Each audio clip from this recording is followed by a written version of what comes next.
Being an heir to an estate, even a single heir, can be overwhelming, time-consuming, and confusing. But imagine there are multiple heirs. Today we're going to talk about multiple heirs and when they don't even know each other and don't even get along. Let's get into it.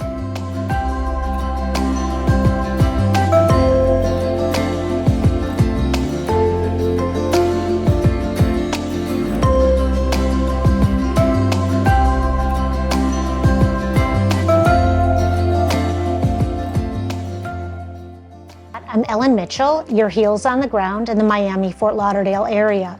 And on this channel, we're going to talk about real estate, probate, guardianship, senior relocation, and everything real estate. Recently, we had a situation where an attorney had contacted me, one of the probate attorneys that I work with often. He had a client contact him. They had been notified through an investor that they were inheriting a condominium or had inherited a condominium in the Miami area. The investor offered them $70,000. Well, come to find out, there were 18 heirs to the estate.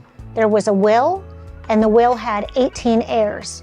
So $70,000 divided by 18 heirs would have been about $3,800, $3,900 per person.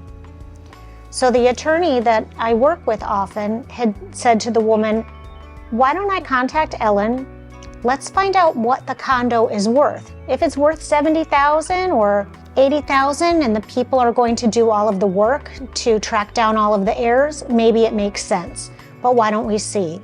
And so that's when I was brought in. I went ahead and did my due diligence. I hadn't gone into the property yet, but it's a condo.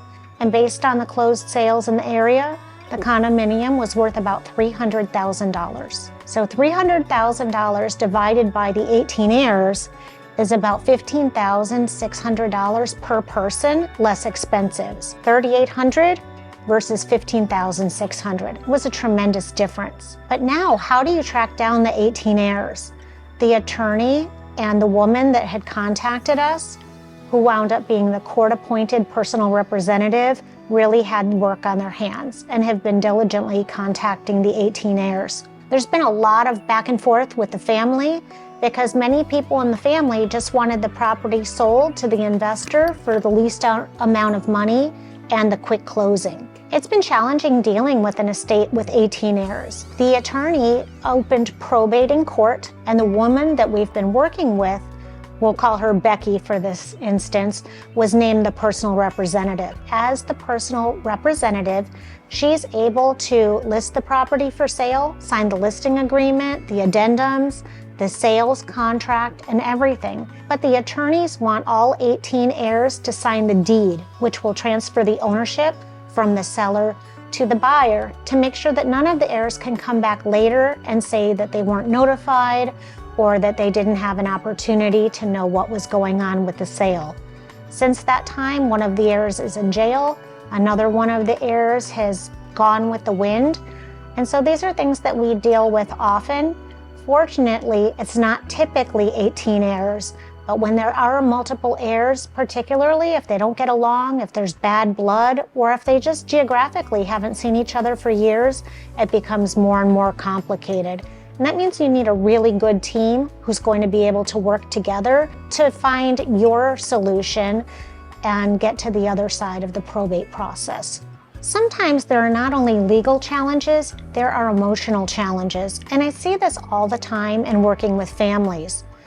So if you recall, when there's a will but no trust and the property goes through probate, the court will appoint a personal representative, sometimes called an executor in other states. If it's a trust, then no court probate will be opened and the trustee will be the person that signs everything. But besides the legal, how about the emotional? This family that I worked with, unfortunately, the husband was having an affair and wound up leaving his wife and marrying his mistress.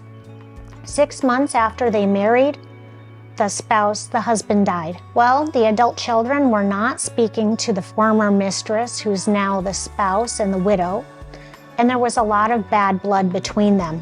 They weren't able to figure anything out on their own, and they both lawyered up, and it became very combative. It's really important in situations like that I take a very neutral stance and am able to work with all parties. Even though there was a personal representative and that was the only person that had to sign, it was very important that I work with both parties.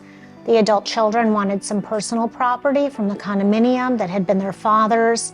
The widow wanted other things. So besides the legal, just walking through step by step and navigating each situation and all of its complexities is really important.